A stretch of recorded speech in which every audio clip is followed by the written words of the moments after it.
बिस्मिल्लाहिर्रहमानिर्रहीम। प्रोजेक्ट का नाम है वर्कशॉप फाइंडर और ये इसका टेस्ट फेस का ओवरव्यू सेशन है।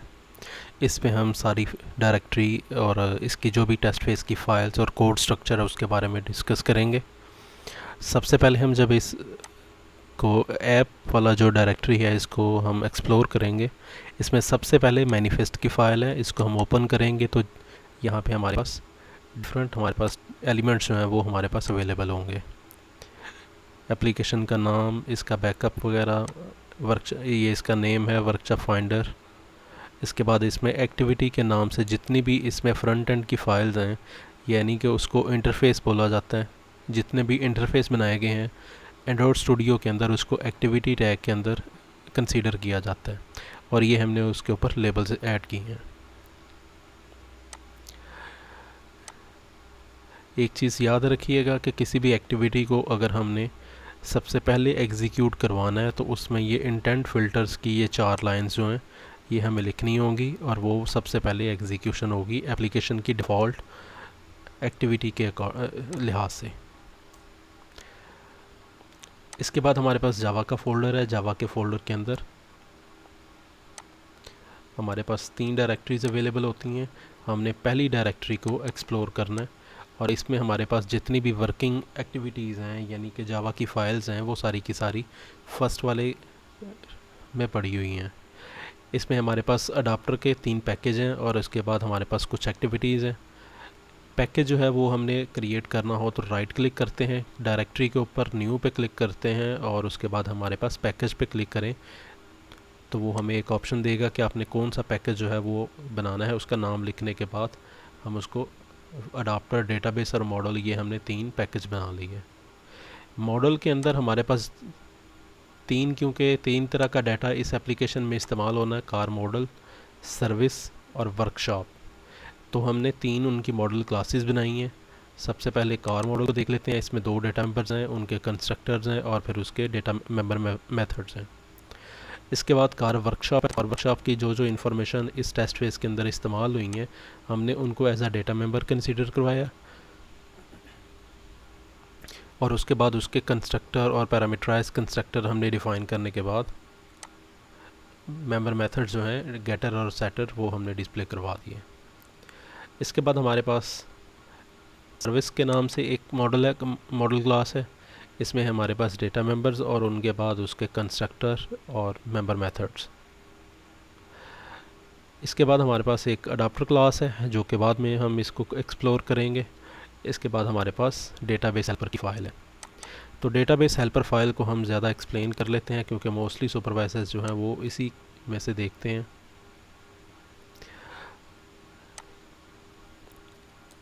हमारे पास डेटाबेस हेल्पर के नाम से एसक्यूएलाइट ओपन हेल्पर जो है वो पेरेंट क्लास है जो एक्सटेंड हो रही है। हमारे पास जो हमने क्लास बनाई है वो डेटाबेस हेल्पर के नाम से।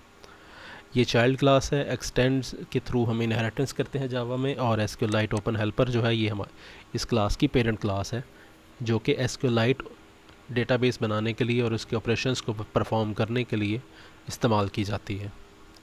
एप्लीकेशन में जो डेटाबेस क्रिएट होगी उसका नाम हमने लिख लिया app database dot D B के नाम से। इसको फैक्ट्री नल और इसका वर्जन 1 है, यानी कि फ़र्स्ट टाइम जब इस एप्लीकेशन ने एग्जीक्यूशन इंस्टॉलेशन के बाद स्टार्ट करनी है तो वो डेटाबेस क्रिएट करेगा और उस डेटाबेस का नाम और उसका वर्जन 1 होगा। ये इसका कंस्ट्रक्टर है। कोई भी कंस्ट्रक्टर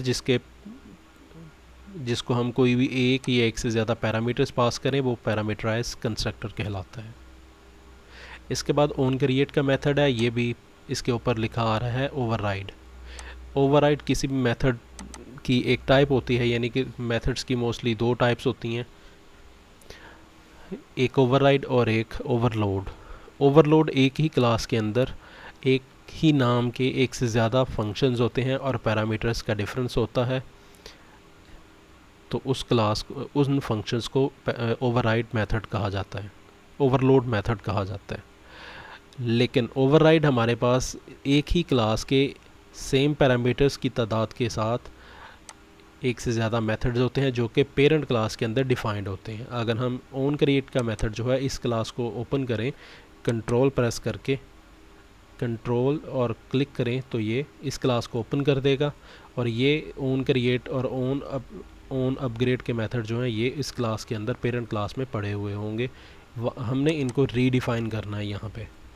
तो इस क्लास को, इन मेथड्स को इसलिए ओवरराइड मेथड कहा जाता है कि ये पेरेंट क्लास के मेथड्स होते हैं, लेकिन चाइल्ड क्लास के अंदर इनको रीडिफाइन कर लिया जाता है, यानी मॉडिफाई कर लिया जाता है। हमें 3 तरह का डाटा जो था वो स्टोर करवाना था, कार मॉडल्स का, वर्कशॉप्स का और सर्विसेज का। तो इनके लिए हमने ओन क्रिएट के अंदर एसक्यूएलाइट डेटाबेस का स्केमा जो है वो टेबल क्रिएट करने का स्केमा लिखा है उसकी, यानी कि क्वेरी पास की है, क्रिएट टेबल कार मॉडल, और उसके बाद हमने उसको बताया है कि इसमें 2 मॉडल आईडी और मॉडल के नाम से 2 कॉलम्स होंगे। वर्कशॉप जो है ये भी एक टेबल है, इसके बाद इसके पहला कॉलम जो है वो वर्कशॉप आईडी के नाम से होगा, जिसकी डेटा टाइप इंटीजर है प्राइमरी की, यानी कि इसको हमने यूनिकली आइडेंटिफाई करवाना है, तो उसके साथ हमने इसको ऑटो इंक्रीमेंट कर लिया, यानी जब डेटा इसमें स्टोर होगा तो ये एक ऑटोमेटिकली इंक्रीमेंट करके, तो 1 से 0 से 1, 1 से 2, 2 से 3 ये ऑटो इंक्रीमेंट हो जाए। इसके बाद वर्कशॉप का टाइटल है, ऑनर नेम है, फ़ोन है, एड्रेस है और स्टेटस है। इसके बाद हमारे पास सर्विसेज के नाम से एक और थर्ड टेबल है, उसमें service ID, title, details, workshop title, car model और स्टेटस। इसके बाद ओन अपग्रेड के अंदर हमने जो भी टेबल जो यहाँ से क्रिएट किए हैं ओन क्रिएट के अंदर, उनकी एग्जिस्टेंस चेक करनी होती है। तो हमने कार मॉडल, कार वर्कशॉप और सर्विसेज के नाम से एसक्यूएल की क्वेरी जो है वो हमने पास की, ड्रॉप टेबल इफ़ एग्जिस्ट, अगर ये एग्जिस्ट कर रहा है टेबल तो ये क्वेरी जो है वो ड्रॉप हो जाए, और अगर नहीं कर रहा तो वो ओन क्रिएट को ऑब्जेक्ट पास करेगा डीबी का, और उसके थ्रू वो तीनों टेबल्स जो भी मिस होगा वो उसके अकॉर्डिंग डिफाइंड हो जाएंगे, दोबारा से क्रिएट हो जाएंगे। तो ये हमारे पास टेबल कार मॉडल के जो मेंबर मेथड्स हैं, जो भी टेबल को, यानी कि टेबल हमारे पास जो है कार मॉडल का, उसको मैनिपुलेट करेंगे, उसमें डेटा स्टोर करेंगे या एक्सेस करेंगे, तो उसके लिए हमने ये डिफ़ाइन कर लिया। अब सेव मॉडल के अंदर कार मॉडल जो हमने एक मॉडल क्लास बनाई थी उसका एक ऑब्जेक्ट में डेटा पुट करके तो इसको भेजा जाएगा। जब इसको डेटा रिसीव होगा तो ये उसमें से मॉडल की जो टाइटल है यानी कार मॉडल जो होगा उसको गेट करेगा।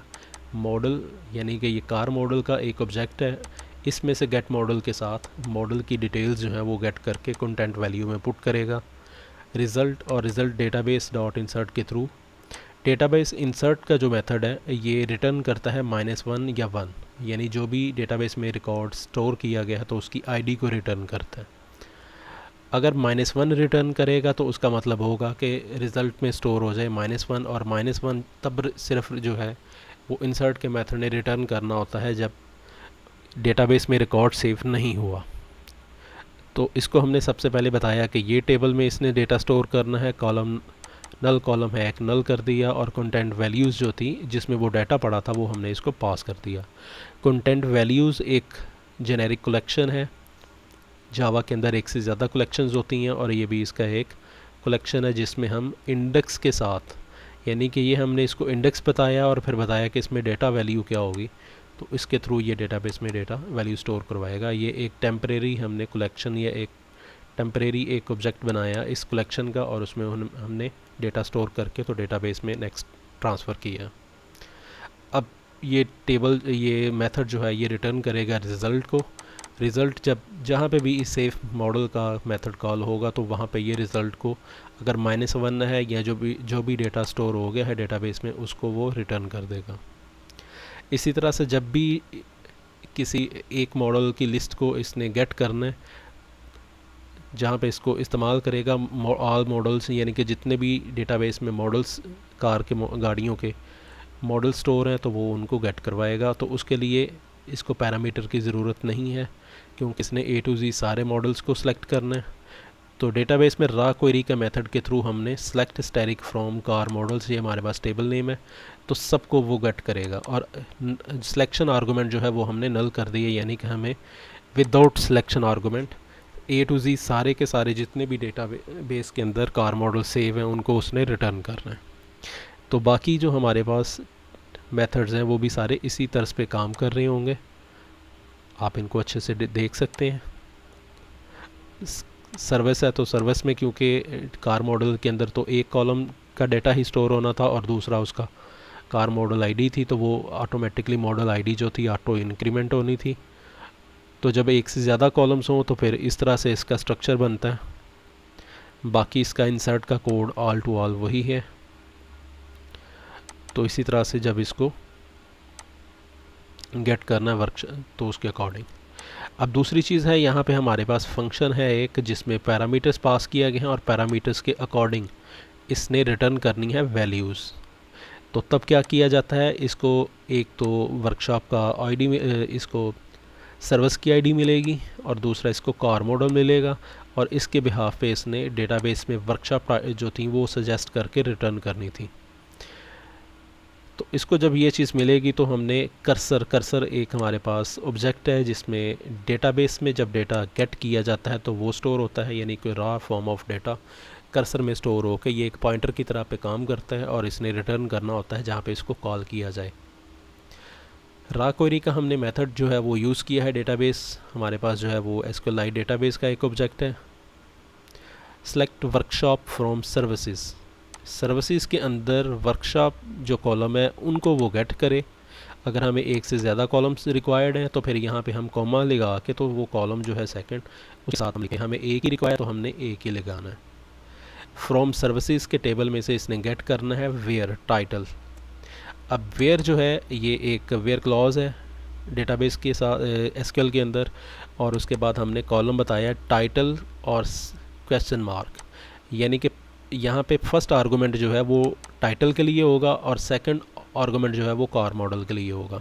और इसको दो मॉडल्स हमने इस फंक्शन ने मेथड ने रिसीव किए हैं, एक और सी मॉडल और एक एस टाइटल। अब जब इसको दो मिलेंगे तो इसके साथ हमने एंड लगा दिया कि जहाँ पे एंड जो है ये एक ऑपरेटर है, बोलियन ऑपरेटर,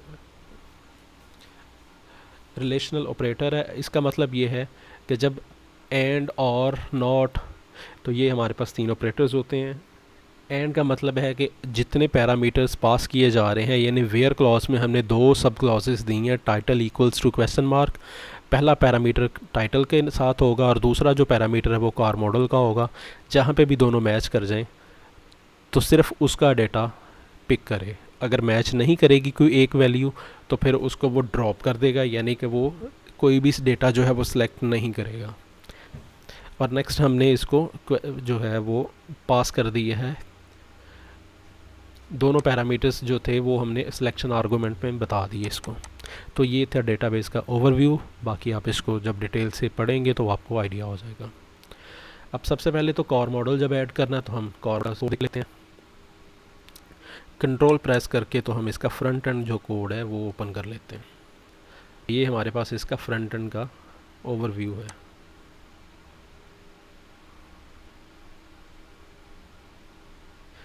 इसमें एक हमने टेक्स्ट व्यू यूज़ किया है, एक एडिट टेक्स्ट यानी कि एक इनपुट फील्ड यूज़ किया है, दो बटन्स हैं हमारे पास। और इसमें जो पेरेंट लेआउट है वो हमारे पास लीनियर लेआउट है। लीनियर लेआउट के अंदर हमने टेक्स्ट व्यू ऐड किया और टेक्स्ट व्यू को हमने टेक्स्ट अपीयरेंस करके इसका बैकग्राउंड टेक्स्ट जो है वो हमने ऐड करवा दिया। ये हमने एक कस्टम स्टाइल बनाया है बैकग्राउंड एडिट टेक्स्ट के लिए, एक स्टाइल बनाया है जो कि ड्रॉएबल के अंदर यहाँ पे RES के अंदर हमारे पास पड़ा होगा, BG_edit टेक्स्ट। तो ये हमने वाइट कलर का किया है। इसको हमने रेडियस वगैरह ऐड करके तो इसको स्टाइल एक बना दिया। जिस फील्ड पे जिस बटन पे हम इसको ऐड करवाएंगे तो वो एक हमारे पास रिटर्न जो है वो रेडियस कॉर्नर वाला एक रेक्टेंगल जो है वो उसका बैकग्राउंड ऑटोमेटिकली सिलेक्ट कर देगा। इसके बाद हम आ जाते हैं एडिट टेक्स्ट पे। तो हमने उसको आईडी अलाउ कर दी है। जब भी आपने किसी फ्रंट एंड कंपोनेंट पे UI कंपोनेंट से उसको गेट करना होता है और उसको कोड के अंदर आपने मैनिपुलेट करना है तो आपने उसके अकॉर्डिंग उसको आईडी जो है आईडी के थ्रू आपने उसको गेट करना होता है।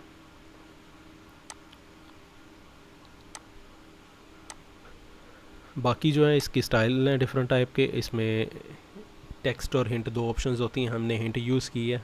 अगर हम टेक्स्ट ऑप्शन यूज़ करेंगे तो ऑटोमेटिकली जब भी उस पर कोई टेक्स्ट लिखना होगा उस फील्ड के ऊपर, तो हमें वो पहले अरेज करना पड़ेगा।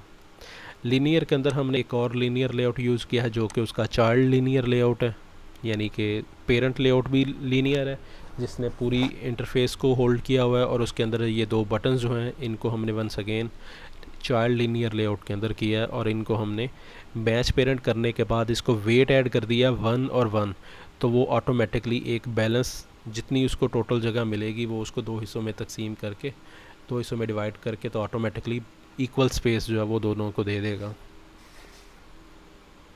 अब आ जाते हैं फ्रंट एंड पे। अब हमें दो बटन्स यूज़ किए थे और एक हमने एडिट टेक्स्ट फील्ड की थी। इनको हमने इनके ऑब्जेक्ट्स को यहाँ पे इनिशलाइज कर देना है, और पहले हमने डिक्लेयर कर लिया, डिक्लेरेशन के बाद हमने उनको ओन क्रिएट मेथड के अंदर इनिशलाइज करना है। ओन क्रिएट का मेथड जो है ये एक्टिविटी का लाइफ साइकिल मेथड है, और इसका सबसे इम्पोर्टेंट ये है कि अगर ओन क्रिएट मेथड जो है लाइफ साइकिल मेथड ये कॉल नहीं हो तो फिर ऑटोमेटिकली जो है ये एप्लीकेशन क्रिएट ही नहीं होगी, एरर जनरेट करेगी और कोई भी चीज़ विजिबल नहीं होगी। ओन क्रिएट में सभी ने इनिशलाइज होना होता है, और जब उन्होंने इनिशलाइज होना तो उन्होंने मेमोरी एलोकेट करवानी होती है, और इस ओन क्रिएट के साथ ही वो सारी मेमोरी एलोकेशन होगी और विजिबिलिटी जो है वो अनेबल होती जाएगी पूरी स्क्रीन। डेटाबेस हेल्पर का हमने, क्योंकि इसमें डेटाबेस को डेटा भेजना है, तो हमने डेटाबेस हेल्पर का एक ऑब्जेक्ट भी बना लिया, उसको हमने इनिशलाइज कर लिया। इसको हमने परमिशन जो है वो परमिशन ऐड की है गेट राइटेबल डेटाबेस की। अगर हमें सिर्फ डेटा रीड करना हो तो गेट रीडेबल डेटाबेस की ऑप्शन होती है, और अगर राइट करना है साथ तो हमने गेट राइटेबल डेटाबेस की ऑप्शन जो है वो हमने परमिशन एक्सेस करवानी होती है। अगर हमें डेटा अपडेट करना है, सेव करना है या डिलीट करना है तो हमें गेट राइटेबल की परमिशन चाहिए। अगर सिर्फ डेटा रीड करना हो तो हम गेट रीडेबल यूज़ करेंगे। अब इनको असाइन किया जा रहा है find view bye ID method के थ्रू, जो हमने फ्रंट एंड पे इनको आईडीज़ अलाउ की थी, बटन कैंसिल, बटन सेव और इसको एडिट टेक्स्ट मॉडल। तो इनके थ्रू हमने इनको इन ऑब्जेक्ट्स के साथ इनिशलाइज कर दिए। अब इन ऑब्जेक्ट्स पे हम जो चीज़ अप्लाई करेंगे वो फ्रंट एंड पे यूज़र इंटरफेस पे वो भी इम्प्लीमेंट होगी। अगर बटन कैंसिल पे क्लिक किया जाता है तो इंटेंट के थ्रू करंट इंटेंट हमारे पास है ऐड कार मॉडल, और इसको अगर कैंसिल पे क्लिक कर दे तो वो वापस उसको मेन एक्टिविटी पे लेके जाए। और उसके बाद हमने इसको स्टार्ट एक्टिविटी करना है, तो वो इनिशलाइज ये हुई है, ये ऑब्जेक्ट इनिशलाइज हो गया इंटेंट के थ्रू। और स्टार्ट पे जब क्लिक करेंगे, यानी कि स्टार्ट मेथड जो है वो कॉल होगा, तो फिर इंटेंट को वो लोड करवा देगा, यानी कि एक इंटरफेस से दूसरे इंटरफेस पे मूव कर जाएगा। उसके बाद हमारे पास फिनिश है, तो जब फिनिश लाइन एग्जीक्यूट होगी तो जो करंट हमारे पास ऐड कार मॉडल वाली थी इसको ये मेमोरी से फिनिश कर देगा। अगर बटन सेव पे क्लिक किया जाता तो सबसे पहले हमने एक स्ट्रिंग डिफ़ाइन की कार मॉडल के नाम से। एडिट टेक्स्ट जो हमारे पास मॉडल थी उसको हमने गेट टेक्स्ट मेथड के थ्रू रीड किया, और टू स्ट्रिंग मेथड के थ्रू हमने उसको स्ट्रिंग में कन्वर्ट कर दिया। वैलिडेट करना है हमने डेटा को कार मॉडल के अंदर, अगर तो कोई वैल्यू रिसीव हुई है तो वो पहले चेक करे कि इस एम्प्टी है, यानी कि ये मेथड ने ट्रू रिटर्न करना है अगर कार मॉडल जो है उसमें कोई स्ट्रिंग स्टोर नहीं, कोई भी वैल्यू नहीं है। तो अगर इस तरह से है तो सेट एरर के थ्रू उस फील्ड के ऊपर वो एरर डिस्प्ले करे और रिक्वेस्ट फोकस करे। तो रिक्वेस्ट फोकस के थ्रू वो रिक्वेस्ट फोकस यानी कि कर्सर को वहाँ पे ब्लिंक करवाना शुरू करते, और अगर ये एम्प्टी नहीं है तो उसमें कोई भी कार मॉडल है, फॉर एग्जांपल टोयोटा लिखा गया है, टोयोटा 2D लिखा गया है या XLI लिखा गया है, तो फिर उसका मतलब है कि मॉडल उसको अवेलेबल है। तो फिर वो एक ऑब्जेक्ट कार मॉडल जो हमने मॉडल क्लास बनाई थी उसका एक ऑब्जेक्ट मॉडल, तो उसको वो वैल्यू जो है रिसीव हुई उसको वो उसमें पुट करके तो इनिशलाइज कर दें। अब डेटाबेस का हमारे पास ऑब्जेक्ट है डेटाबेस हेल्पर, इसके वो डॉट लगा के हमने एक्सेस किया सेव मॉडल को, यानी कि हमारे पास डेटाबेस हेल्पर फाइल के अंदर मेथड है सेव मॉडल।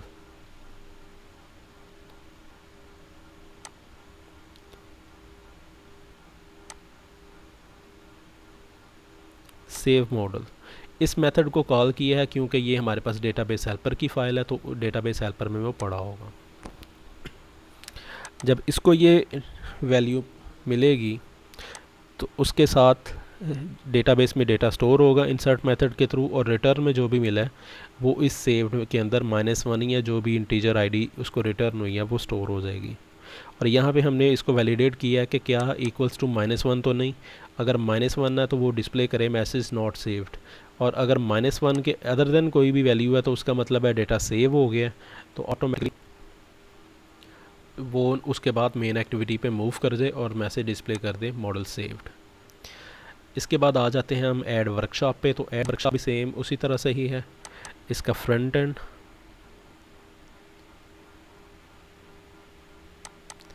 ये इसका फ्रंट एंड, इसमें एक से ज़्यादा इनपुट फील्ड्स हैं।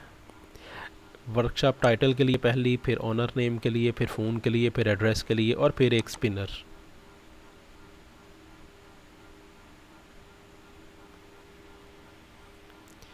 तो फिर एक स्पिनर। स्पिनर एक ड्रॉप डाउन लिस्ट को जनरेट करता है। स्पिनर के लिए हमने यहाँ पे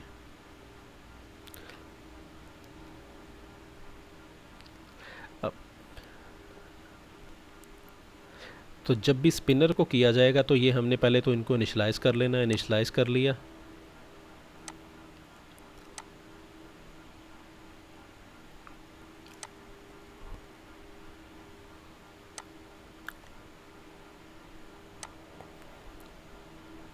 अब वर्कशॉप स्टेटस, तो इसमें ये इनपुट फील्ड जो है एंट्रीज, ये इसका स्टेटस वगैरह जो है वो इसमें ऐड होगा, ओपन है कि क्लोज़ है। तो ये इसकी हमने ऐड करवा दी। इनिशलाइजेशन सेम उसी तरह से ही है। डेटाबेस में डेटा राइट करना तो गेट राइटेबल की परमिशन ली, उसके बाद इनको इनिशलाइज़ किया। बाकियों को फाइंड व्यू बाय आईडी के थ्रू लिंक करवाया फ्रंट एंड के साथ। कैंसिल बटन पे वंस अगेन हमने मेन एक्टिविटी पे उसको भेज दिया कि कैंसिल बटन अगर क्लिक कर दिया जाए तो वो उसको वापस मेन डैशबोर्ड पे ले जाए। और सेफ पे है तो सबसे पहले हमने यूज़र इनपुट जो है वो रीड करनी है गेट टेक्स्ट के थ्रू, और स्पिनर पे जो भी वैल्यू होगी हम वो भी रीड कर सकते हैं स्टेटस के थ्रू, गेट सेलेक्टेड आइटम के थ्रू। इनपुट फील्ड में से जो भी रीड करनी है वो गेट टेक्स्ट के थ्रू, स्पिनर में से गेट सेलेक्टेड आइटम की, और फिर डॉट टू स्ट्रिंग के साथ। हमने सारी इन्फॉर्मेशन को वैलिडेट कर लिया कि कोई फील्ड एम्प्टी तो नहीं। अगर एम्प्टी नहीं है तो वो सारी इन्फॉर्मेशन को हमने वर्कशॉप ऑब्जेक्ट के अंदर स्टोर करके डेटाबेस को ये भेज दिया, और डेटाबेस में ये डेटा स्टोर हो गया। तो अगर सक्सेसफुली स्टोर हो गया तो ये वापस इसको मेन डैशबोर्ड पे ले जाएगा, मेन एक्टिविटी पे ले जाएगा, जो कि बेसिकली डैशबोर्ड है। और अगर -1 आया है तो उसका मतलब है वर्कशॉप जो है वो सेव नहीं हुई। इसके बाद सर्विस है। सर्विस को जब भी ऐड किया जाएगा तो उस पर 2 स्पिनर्स काम कर रहे होंगे। इसमें 3 इनपुट फील्ड्स हैं। एक स्पिनर है कि अवेलेबल है सर्विस के नहीं, और 2 स्पिनर जो हैं, एक तो कॉर मॉडल के लिए और एक वर्कशॉप के लिए, कि कौन सी सर्विस किस वर्कशॉप के लिए बेसिकली बिलोंग कर रही है। तो हमने उनको स्पिनर वर्कशॉप और स्पिनर मॉडल का नाम दिया। अब इनकी वैल्यूज़ जो हैं वो बेसिकली डेटाबेस में से रीड करके यहाँ पे लाई जाएंगी और इन पे पॉपुलेट करवाई जाएंगी।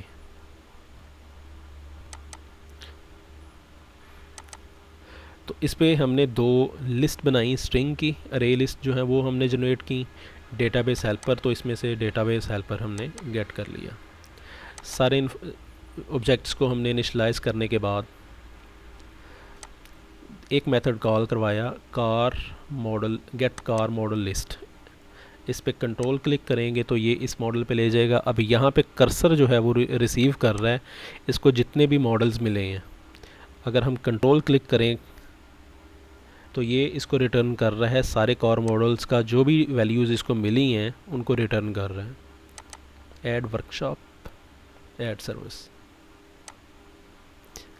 अब जो भी इंफॉर्मेशन इसको मिलेगी वो लूप के थ्रू इसको मूव टू नेक्स्ट, जब तक उसको नेक्स्ट रिकॉर्ड मिलता जाएगा, नेक्स्ट मॉडल मिलते जाएंगे, वो उसको गेट करता रहेगा और कार मॉडल अरे लिस्ट के अंदर ऐड करता जाएगा कॉलम, क्योंकि 1 है, 0 कॉलम, फर्स्ट कॉलम जो था वो मॉडल आईडी थी, और जो फर्स्ट था वो उसका टाइटल था, यानी सेकंड जो नंबर 2 पे था वो कॉलम आईडी था, उसका टाइटल था। तो ये उसने कार अरे लिस्ट मॉडल के अंदर स्टोर कर दिया, और अगर नहीं कोई भी मॉडल मिला तो एम्प्टी रहेगा। और अगर ये इसको लिस्ट मिल गई है तो इसने अरे अडाप्टर के थ्रू स्पिनर मॉडल के ऊपर ये सारी जो लिस्ट इसको मिली है ये इसने डिस्प्ले कर देनी है। तो सेट अडाप्टर के थ्रू इसने कार मॉडल अडाप्टर जो एक बनाया है उसको इनिशियलाइज करने के बाद इसने उसको डिस्प्ले करवा दिया।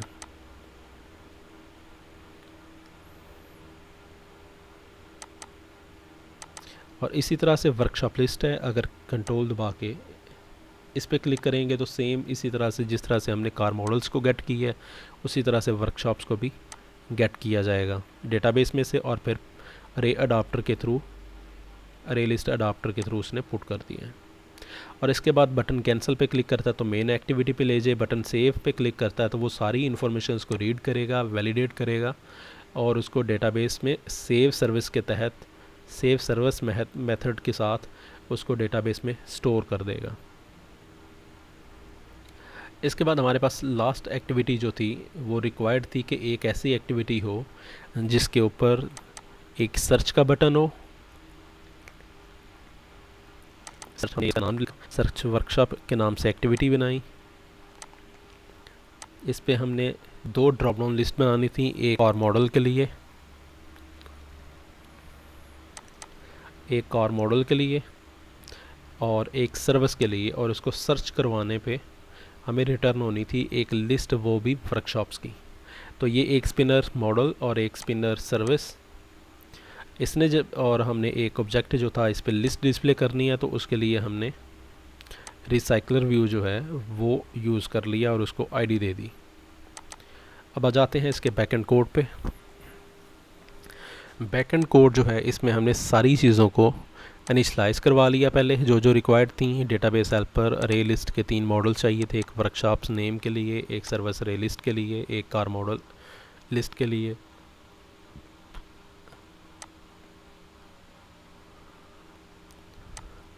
हमने डेटाबेस को, क्योंकि अब डेटा राइट नहीं करना था, तो हमने सिंपल उसको रीडेबल डेटाबेस के थ्रू हमने उसको रीड कर लिया। सारे कॉर मॉडल्स जो थे उनको इनिशियलाइज किया, अरे लिस्ट के जितने भी ऑब्जेक्ट्स थे, और उनको हमने क्लियर कर दिया, यानी कि जब भी इस इंटरफेस को रन करवाया जाएगा सबसे पहले ये सारी लिस्टें जो हैं, लिस्ट जो हैं, ये सारी की सारी क्लियर हो जाएं, इसमें जो भी डाटा है वो ख़त्म हो जाए, एम्प्टी हो जाए, तो फिर उसके बाद इसमें नई वैल्यूज़ ताकि आ सकें और डेटा डुप्लीकेट ना हो, पहले वाला भी और नया भी। उसके बाद हमने अरे लिस्ट को फाइंड व्यू बाय आईडी के थ्रू इनिशियलाइज करवा लिया, फ्रंट एंड के साथ लिंकअप हो गया।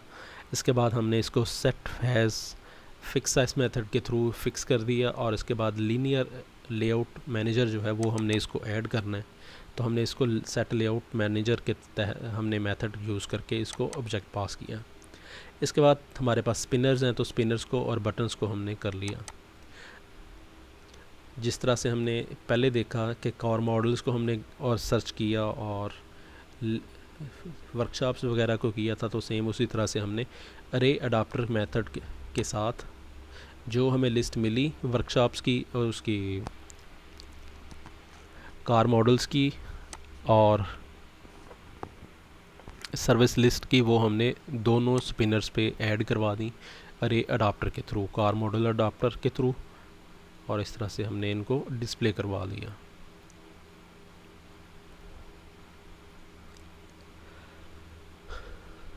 तो उसके बाद हमने वर्कशॉप लिस्ट, तो वर्कशॉप लिस्ट जो है वो पॉपुलेट होगी।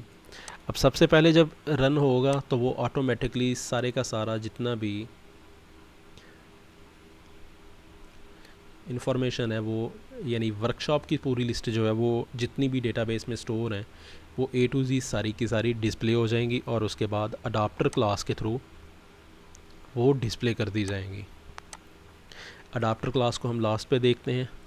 अडाप्टर के थ्रू ये हमने एक वर्कशॉप अडाप्टर के नाम से एक कस्टम अडाप्टर क्लास बनाई है, और इसने रिसाइकलर व्यू पे वो डेटा जो है वो डिस्प्ले करना है, और फिर हमने सेट अडाप्टर के थ्रू उसको अडाप्टर पे डिस्प्ले कर दिया, तो डेटा जो है वो विजिबल हो जाएगा।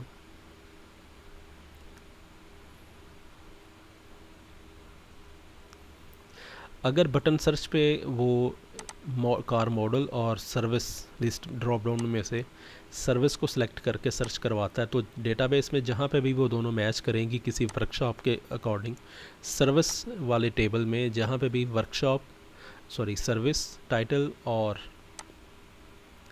कार मॉडल मैच करेगा तो वो उसका सिर्फ वर्कशॉप टाइटल जो है वो उठा के तो वो रिटर्न कर देगा इस मेथड को।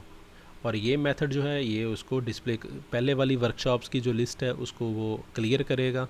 उसके बाद डेटाबेस में से फाइंड वर्कशॉप के नाम से इसको भेज दिया इसने सर्विस को और मॉडल को, उसके रिटर्न में इसको जो भी मिली है वर्कशॉप वो रिटर्न होके कर्सर में स्टोर होगी। कर्सर को हमने ये चेक किया कि gate count greater than zero, यानी कि अगर तो कर्सर को कोई भी एक रिकॉर्ड मिला है तो वो गेट काउंट में ऑटोमेटिकली 1 हो जाएगा, यानी मोर देन ज़ीरो जो है वो हो जाएगा। तो ऑटोमेटिकली 1 जो है वो ग्रेटर देन ज़ीरो है, तो उसको कोई रिकॉर्ड मिल गया है तो उसके अकॉर्डिंग हमने ये गेट जो है मूव टू नेक्स्ट करके तो डेटा जो है वो गेट कर लेना है। अगर एक में मिल रहा है या 2 में मिल रहा है तो वो उसके अकॉर्डिंग हमने उसको कर लिया। और फिर हमने वर्कशॉप अडाप्टर को वंस अगेन रिसाइकल रिव्यू को अडाप्टर के थ्रू डिस्प्ले करवा दिया। अब आ जाते हैं अडाप्टर क्लास में। अडाप्टर क्लास में हमारे पास वर्कशॉप अडाप्टर के नाम से एक चाइल्ड क्लास है। एक्सटेंड हम कर रहे हैं यानी इनहेरिट कर रहे हैं recycle review dot adapter class को। और इस अडाप्टर क्लास के अंदर हमने एक और वर्कशॉप व्यू होल्डर के नाम से एक चाइल्ड क्लास बनाई, हमने अब्स्ट्रैक्ट क्लास बनाई है।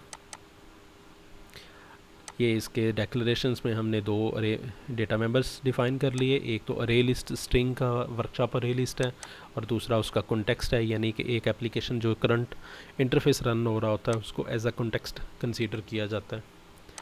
तो इसका हमने एक ही पैरामीटराइज कंस्ट्रक्टर बनाया है जिसको जब भी हमने इसका ऑब्जेक्ट कोई इनिशियलाइज़ करना है तो उसको कॉन्टेक्स्ट और अरे लिस्ट 2 चीज़ें पास करनी होंगी। इसके बाद हमने वर्कशॉप व्यू होल्डर के नाम से एक मेथड हमारे पास है ओन क्रिएट व्यू होल्डर। जब भी आपने रिसाइकलर व्यू के साथ आपने कोई डिस्प्ले करनी होती है लिस्ट, तो उसमें आपको एक आइटम को आपने एक कार्ड बनाना होता है या एक आइटम के जितनी इन्फॉर्मेशन आपने डिस्प्ले करनी है उसके लिए एक कार्ड व्यू होल्डर बनाना होता है। तो हमने वो बनाया, उसका नाम रखा आइटम वर्कशॉप। तो ये इसका डिज़ाइन,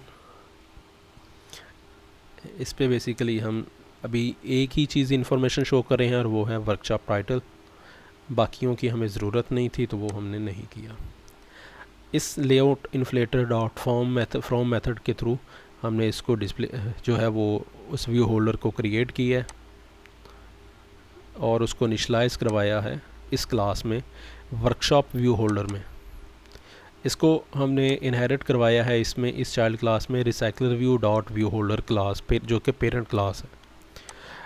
इसमें हमारे पास टेक्स्ट व्यू टाइटल, एक ही हमने टेक्स्ट व्यू टाइटल है और बाकियों को हमने विजिबिलिटी गोन कर दी है और गोन के थ्रू वो विजिबल नहीं रहेंगे एड्रेस और स्टेटस को।